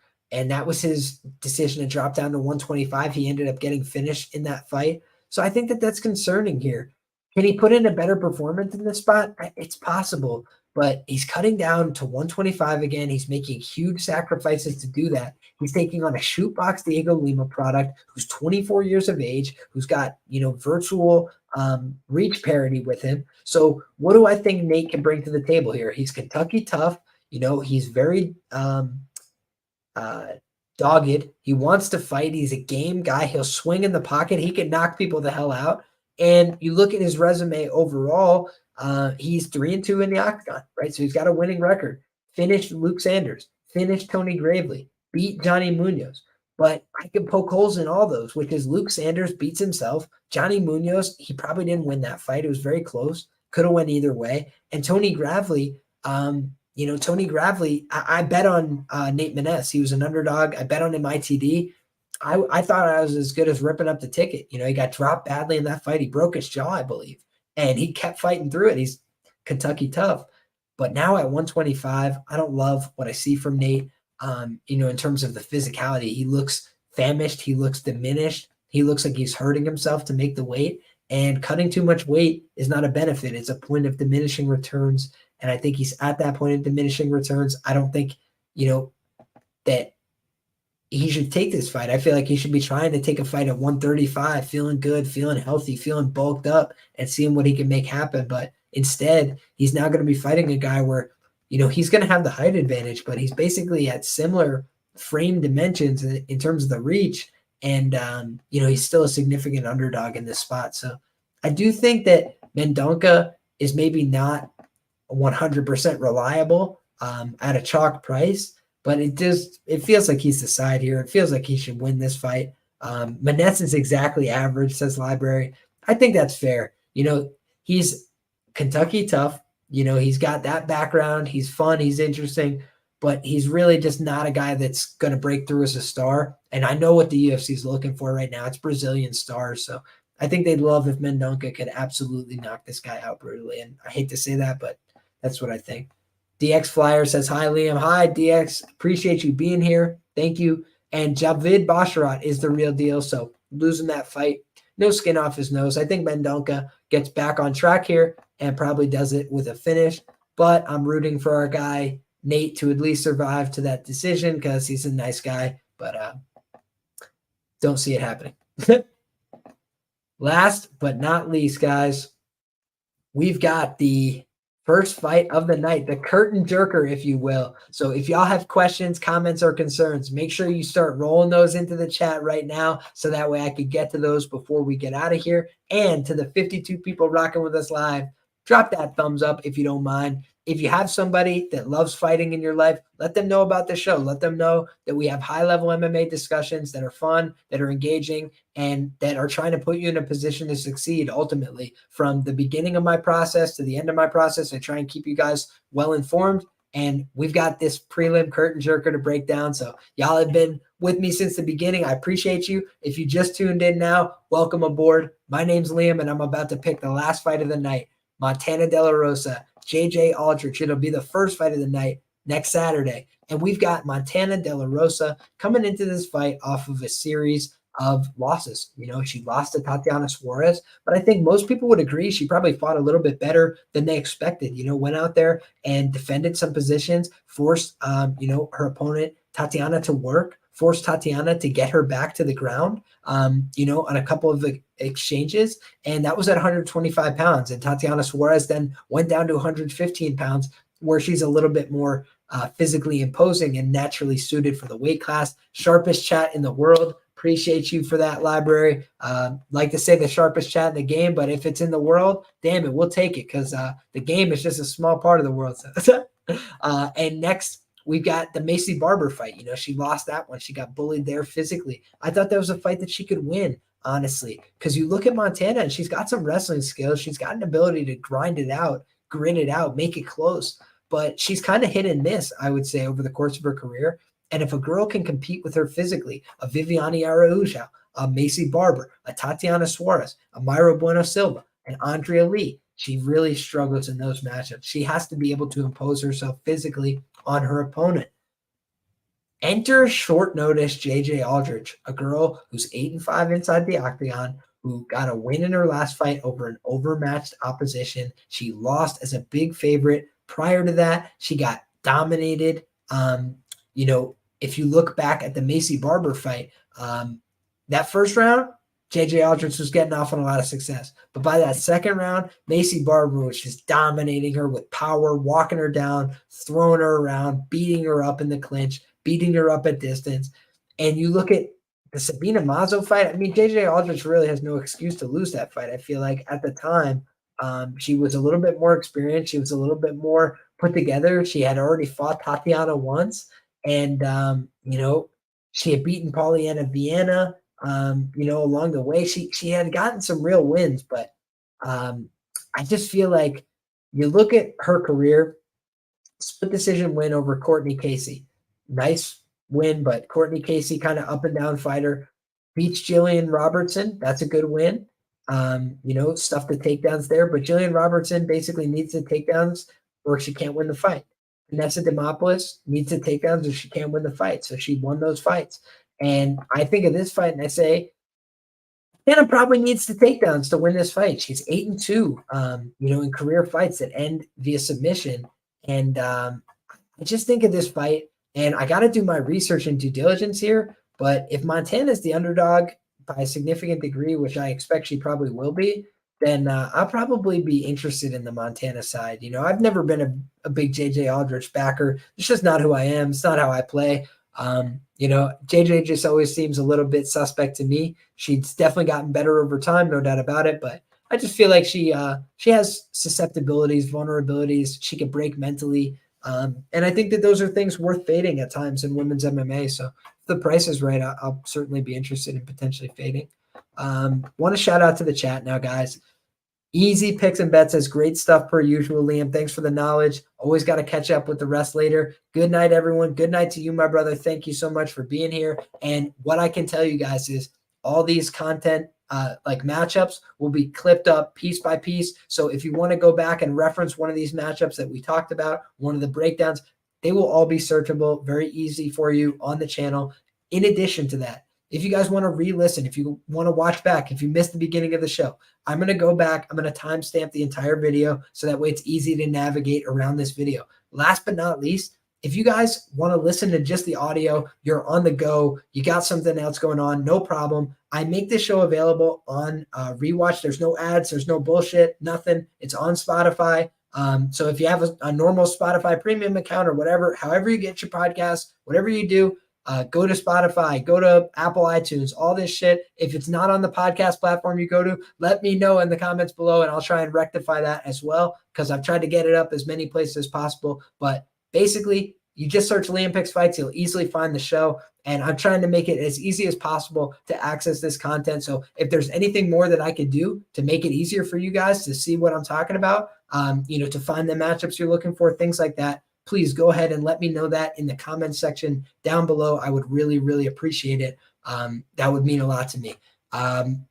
In addition, guys, if there's any more content that you'd like, here's what I got to let you know. There's no UFC this week, right? So we're talking about the first look at a UFC that's coming up next Saturday, not this Saturday, but the following Saturday. It's going to be in October. We're still in September. So if you guys are looking for more content this week, if you want me to talk about a specific matchup that's in the future, if you want me to talk about, one of these great books on the side here, if you want me to talk about a combat sports video game, whatever it is, drop that in the comment section below as well. And I'm happy to discuss because we do have a little bit of time on our hands, but also what you can expect, a lot of get ahead work from me. Going to be getting a grip on some of these upcoming UFC matchups, as well as some of these smaller shows and organizations. I know my guy Patchy Mix is soon up to the plate as well. So wanted to get some of those announcements off of our chest. Now let's refer back to the great live chat and all the things that people are asking in the comment section right now. So Pony Smofor says the play here is Rosa dog odds,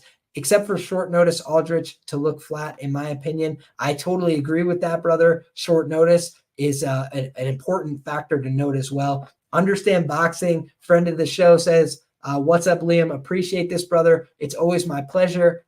Good guys versus the bookies each and every week on this show. So hope that you guys are able to make a bag, whether you're with me or against me on any of these matchups. Luca says, I don't understand how Na Liang was able to take down JJ Aldrich easily, but Erin Blanchfield couldn't take down JJ. Okay, Erin Blanchfield is what you call a good fighter, okay? And so good fighters pace themselves, right? They have to know, I got to fight for 15 minutes. And so she needed to fight in a way that was sustainable over the course of 15. In my humble opinion, Erin Blanchfield does her homework on her opponent. She knows how they operate. And she knows that a girl like JJ Aldrich will break in a difficult fight. And so she continued to get in her face, to press the action, to punch her, to make it close, to make it difficult. And so, yeah, she definitely lost some moments and positions and situations to JJ Aldrich, but she was on a path to breaking her, in my opinion, from when the moment the fight started till the end, because she continued to get in her face, apply pressure, go for the takedowns, make her think about multiple levels of attack. And with a girl like Na Liang, she kind of only has one pace. Right? She's a sprinter. She comes out there with a pace she can't sustain for 15 minutes. And so, yeah, you can do things like if you want to just go out there and spaz, you could maybe pick somebody up and throw them, but then you might only have a minute inside the octagon that you can go. Whereas if somebody else comes out there and they're composed and they don't overdo it, Daniel Cormier talks about big actions. How many big actions are you able to pull off over the course of the night? Not that many. So if you're going to do a big action, it better pay off. It better have real dividends and a return on investment. And I don't think that, typically speaking, Na Liang's takedowns at her, crowding people and going right after that takedown has really led to a high return on her investment, right? So for Erin Blanchfield, when she gets women to the mat, it's normally a wrap. When she gets women down to the ground, she can normally impose her will and her skill set on them. But she's also not going to force it and waste energy, in my opinion, to do that. So I just think that she's operating on a couple different levels. Cuban Assassin says JJ Aldrich needs a tanning bed like yesterday. Hey, I wish her well, whatever she wants to do. Andy says one more losing UFC event, and I'll be checking myself into GA. Hey, Andy, we wish you the best, my man. Always legally, responsibly within your means, and that's nothing to joke about either. So if you have a real problem, make sure you get yourself help, brother, because you could always enjoy the fights and not bet. But if you're going to bet, make sure it's something that you're enjoying. If you're not enjoying it, then it's the wrong thing to be doing. Understand Boxing says, I saw you shouted out library a couple times. His Twitter of fights being fixed and not really taking into account skill. He says, although he's a believer in, as an ex-competitor, it's not all riddles. Yeah. Boxing, it's a long comment. So I'm not going to pull up every single thing, but I know, I basically feel like I got the gist of what you're saying. And here's the thing. I think that everybody's entitled to their opinion. Okay. in terms of Library's opinion, I don't want to speak on his behalf, right? So Library's in the chat. He says bet responsibly. And I think that that's something that we could both 100% agree on. I think that when you talk about match fixing, I have a book here called The Fix Is In, right? This is a book about, different historical instances of match fixing, point shaving, all sorts of different instances in sport where things like the mob, like things like professional gambling syndicates bribing players. There's been all sorts of scandals. I encourage people to read books like this, to look for their own information. Now, with that being said, I don't think that most fights are fixed, but I also try to account for every possibility in the world. That's what I try and do on this show. So if you ever notice, I talk about every matchup. I talk about every skill set. I break down the footage. I do that every time. And I always believe in that, right? I've had an edge on MMA from just breaking down fight tape and trying to come up with who I think is going to win based on their skills. But over time, I've added other things to the process as well. I take into account how big people are on social media. I try and take into account the business interests of the company and what would make more sense for them. And it's not to say that any of that even matters. It's hard to say what exactly matters, right? But what I try to do is check as many boxes as possible. That's how I feel about it. If the company wants it to happen and the price is right and I feel like the matchup makes sense, and if I check 10 boxes, that's going to make me a lot more confident to make a bet, to place a wager, than it is if I just have, I think this guy's a better fighter. Thinking somebody's a better fighter, you could be wrong about that a lot. But what you can be right about is trying to put together all the pieces of the puzzle. And I think of the card as a puzzle every week, where there's parts of the puzzle, like who's going to bust the parlays, for example, right? And so I think it's a great question that you bring up, which is, I think there's a fair balance because any human endeavor is subject to the corruption of the human spirit, right? I don't want to get biblical on y'all, but I will never again curse the ground because of man, for the nature of his heart is evil from his youth, right? It's like you look at how the fight business works. It exploits older fighters, that need money, that have been around for a long time, and puts them in there against young guys that are getting paid 12 grand to go get them hurt. Is that a fixed fight? No, but it's a fight with a clear advantage, right? Even in the book Fightnomics, what it talks about is there's no such thing as this is the exact title, right? I'm going to read the full title of Fightnomics because we never do that on this show. We just talk about the book. The hidden numbers and science in mixed martial arts and why there's no such thing as a fair fight. So the reason that they wrote this book is to explain that there isn't a fair fight. Like a fight inherently has some advantages. That's what we're trying to handicap: height, reach, length, size, speed, strength, all these different attributes. But in addition to that, there's people that have drawing power that make money for the company. So if somebody was to pay off a judge, it's more likely to be for the guy that makes people money, So again, when we're talking about even fighters' personal dealings, we know of instances in the UFC that are being federally investigated for fight fixing claims, including the Derek Minner fight, right? We had a guy who was on UFC Fight Pass who was accused of fixing fights or of being involved in fight fixing or in being involved in being an offshore agent for a sports book and being involved in all sorts of other things while he's on Fight Pass, promoting his Discord and everything else where he's selling inside information. So when we're talking about the MMA ecosystem, all I know for sure is that there are things that go on that are beyond the average consumer's understanding. That is a 100% fact. But what I don't know is the extent of it. By the way, other industry insiders will say the same thing. Here's the things that I speculate are the most common causes of inside information. Injuries that all the insiders like fighters and camps are aware of because they work with these people on an intimate basis. And meanwhile, you have these other guys that we're just people. We're just guys sitting at home trying to look at people walking up to a scale and trying to understand, is this guy really in good health? Whereas everybody in his life knows TJ Dillashaw's shoulder is being taped together, and put together with glue and shoestring. So you look at some of these examples and why did the odds makers offer, a betting boost on Israel Adesanya? Why'd they offer that boost? Did it have something to do with the fact that the guy had a DUI 2 weeks before the fight, 3 weeks before the fight, whatever it was?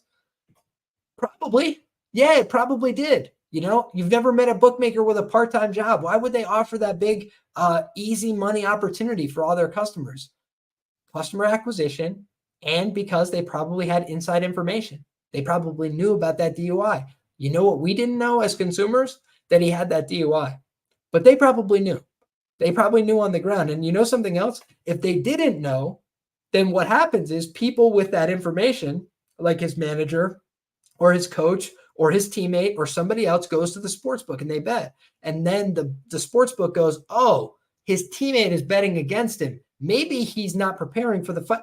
They can put 2 and 2 together, right? And if you think that that's not the case, Pinnacle Sportsbook, there was a guy who was a trader for Pinnacle who said that they one time, were able to get ahead of a line move and the NBA because an orthodontist who never bet big into their accounts was betting tens of thousands of dollars because he personally was ruling Chris Bosh out of an NBA playoff game.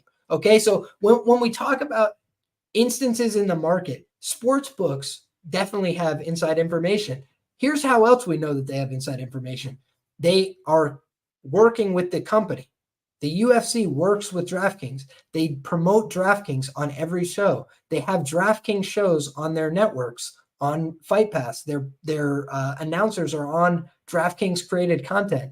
And then DraftKings boosts Israel Adesanya before he loses the title as a minus 500 favorite. And everybody wants to act like there's nothing untoward about that. No, they have inside information, guys. And that just is what it is. So when I talk about these things, I'm not a conspiracy theorist in life. That's not how I operate. I've been educated in college. Like I read books, all these things, but I don't think I'm above anybody either. I don't think I'm above any argument. If somebody wants to make a claim for how they handicap UFC fights and they're profitable, then I'm interested in talking to them, plain and simple. But I'm also saying, openly that I don't have all the answers. But what I do know is that there can be influence in markets. There can be influence on fight outcomes. There can be a one-way fix where one guy believes 100% that they won a fight in fairness, but the other guy bet against himself and knew that he wasn't showing up, 100%. So all I'm saying is that I try and handicap a fight as though it is completely real and as though if there was a fix, how would somebody fix it and why? That's the way I think about it. And if anybody wants to think about it differently, I wish you the very best of luck. I say God bless, but I just try and handicap as much as I can. That's what I try and do. I try and leave no stone unturned. It's an old phrase from MMA Adam Martin. Shout out to him. So Small World Lifter says, yes, Liam, but what's the point of getting ahead of a line move if the line move is likely telling you something we don't know? That's not quite the way it works. So a lot of MMA markets, and this is another thing I think that's sometimes a misconception, MMA markets are not the biggest markets going. They're very small markets for a lot of books overall. It depends. Some books get huge MMA volume. I don't mean to speak out of turn, but a lot of books, UFC, if there's an NFL game on, if there's soccer or something like that, it's a fraction. It's a micro fraction of their total volume overall. So I think that when I look at, these matchups on paper, right, I try and look at how these fighters fare. But here's the other thing, guys. They're human beings with lives going on. So if somebody is going through a divorce, that's a problem, potentially for them. Or it's Mackenzie Dern and they come out looking more motivated than ever. But you guys get my point. It's like there are things that go on in these fighters' lives where they're not always showing up to a perfect day at work. And I think that the most common thing that we get screwed on as bettors is things that we can't possibly have known, from looking at the available evidence and data. But that doesn't mean that there's not hints, clues out there if you look deeply, if you watch how lines move, if you look at where they open and where they're fit to close. All these things are tools, hints that you can use to come up with, okay, this is what I think is going on right now. Because I like to come up with my own lines, my own information. But here's the other thing. I like to compare it to what the market is saying, because sometimes I'll realize, okay, the market's telling me I'm wrong about this, and that is something that you shouldn't take lightly. I feel like, where sometimes the market will tell you, I'm wrong here, and I just got to sit this one out. So when you talk about any matchup, and I do think Library has a fair point here. Tennis has happened a lot where guys throw matches openly. There's a lot of evidence about that as well. There's scandals going on in modern tennis about that as well. So we're always just going to tell the truth on this show. When a lot of people weren't talking about James Krause being a problem, I was like, is anybody seeing this as a conflict of interest? I come from a background in political science where we talk about the appearance of impropriety. If you guys aren't aware of that concept, it's again, a very simple concept, right? It means you can't even look like you're doing something wrong. You want it to look, everything has to look above board. It has to look fully clean and transparent. And the UFC, I felt like, had a very big problem where they're having fighters on air saying, I'm betting on myself. I'm betting on these fights. You have plenty of fighters that were posting tickets, posting bets, reports on the ground of lots of fighters betting hand over fist on UFC matchups that were upcoming. So again, I'm not saying fighters should be kicked out of the process, but it should be a little bit more transparent. I feel like there's been some incidents, some fugazi stuff in the lines, in the markets. We've seen that, right? Where US Integrity and all these other people had to call it out because it was so blatant and obvious during that Derek Minner fight. So until we get clarification and resolution on that Derek Minner situation, we don't know if that's the only time that ever happened. We've seen other instances of James Krause yelling at fighters in weird ways and like vocalizing disappointment with fighters that he's got huge bets on and all these kind of things. Library is saying he called out Krause months before the Minner incident. I was also saying the same about Krause, which is just that I was skeptical. I didn't have, definitive evidence that anything was untoward, but I felt like it was a clear appearance of impropriety. And at the very least, I thought that should have been squashed from the beginning. But instead, they waited until it was like obvious that there was a problem. And Derek Minner went out there in a fight that he couldn't win. Is that not a fixed fight? I mean, I don't know what else to call that. So there's probably been a fixed fight that we know of in the last 2 years in the UFC pretty openly that was investigated federally. So for me, man, I'm open to any possibility, and I just hope and pray for the best. But the thing is, what I could tell you, understand boxing, is the biggest thing for me is that I have competed on a very low level where there would be no, first of all, I've never competed in an event where there were odds, right?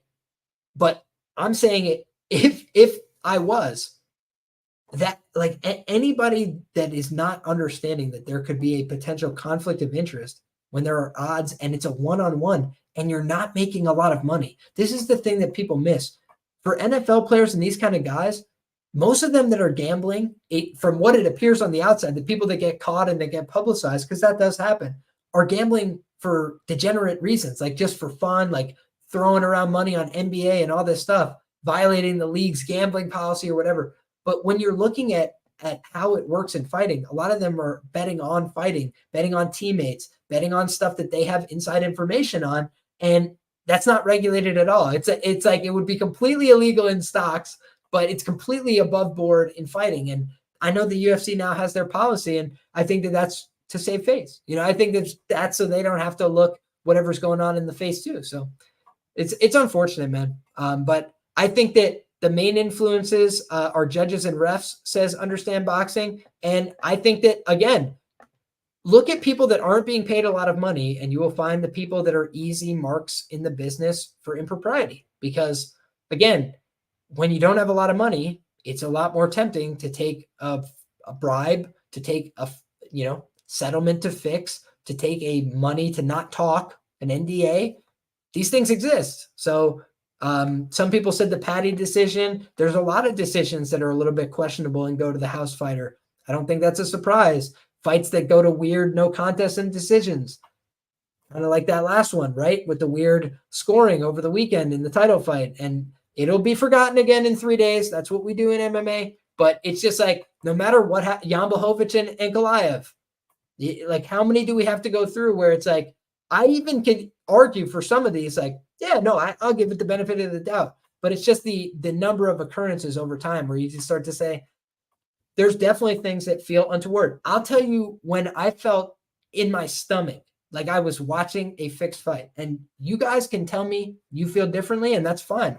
We can have differences of opinion on this show, and it's no love lost, no harm, no foul. I even would encourage you guys, if you disagree totally with this take, go ahead and fire off in the comment section below. I'd be curious to hear your opinion. Rose Namajunas, Carla Esparza. That is the fight that I bet Carla Esparza bigly.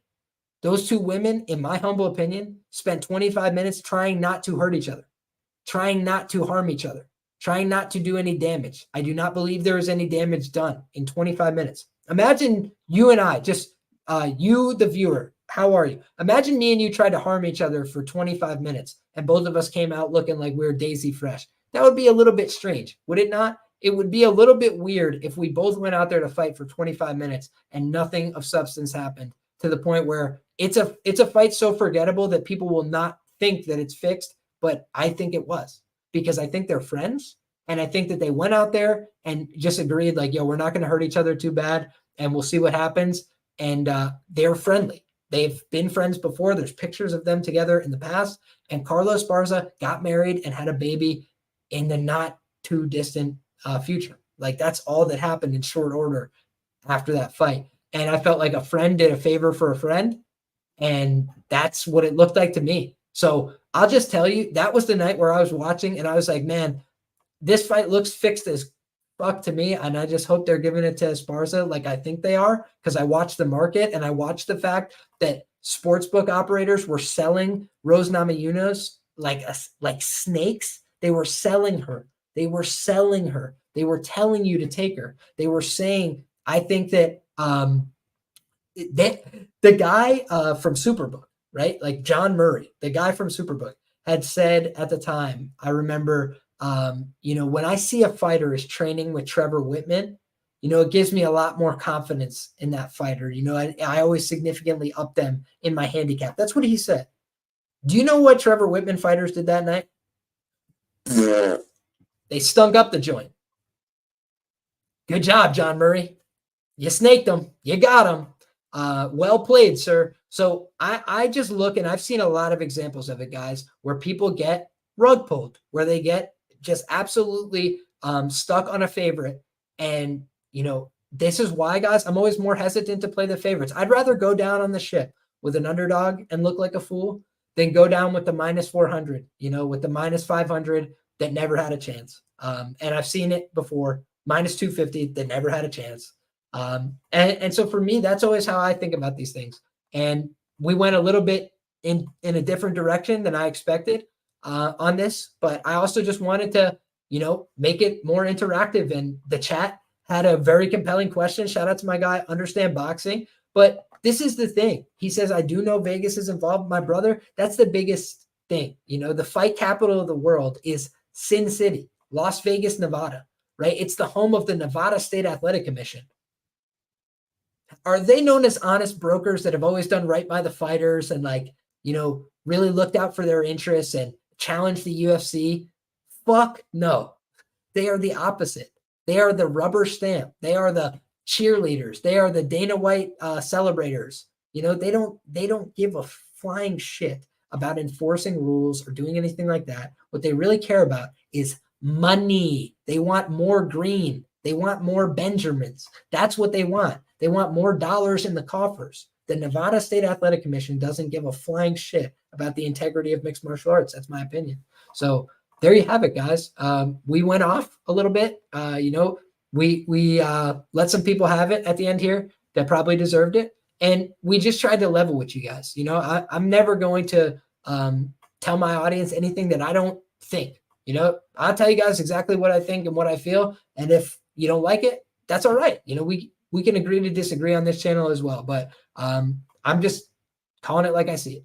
And I think that the UFC is a great product at most times. I think that they're the supreme MMA product in the world. But I also think they've got flaws. And I also think that they've got, problems that they need to address. And I also think that there are integrity issues in MMA, as there are in other sports as well. I think there's integrity issues across the board. And I don't think that companies like US Integrity are all that equipped to do anything about it because it's not in their financial interest. So I just think that it's worth talking about every once in a while. And I appreciate everybody that rocked with us till this hour. So 2:44 in the morning. What I can promise you guys, timestamps coming up very soon. More content coming this week and plenty more to discuss next week. We're back on my channel. If you guys missed it, called that 10-1 parlay over on the Plays and Fades YouTube channel for Contender Series. We hit that plus 300 underdog, unanimous panel on the heavyweight underdog there, Paisan by the skin of his teeth, but I thought he was up 2-0. So for me, I just feel like we're hitting a good stride on Contender Series. So despite no UFC this weekend, excited to keep the ball rolling on this channel next weekend for Dana White Contender Series Week 9. I hope that you guys will join us for that. I hope that you guys will join us for Bets and Banter next week. Haven't lined up a guest yet, but if you guys have guests that you want to hear from specifically, go ahead and drop those in the comment section below because I got plenty of time to reach out and try and schedule. So make sure that you reach out with those recommendations. I appreciate all the feedback. I appreciate all the love, all the positivity, all the people that are rocking with us. It is the good guys. That's us. That's me. That's all you guys that are rocking with me. First the bookies each and every week. We're going to try and fleece them, this week coming up. And I think that we've got a great opportunity to do so. So thank you once again for your time and your support. And we'll be right back at it next week. Thanks, everybody.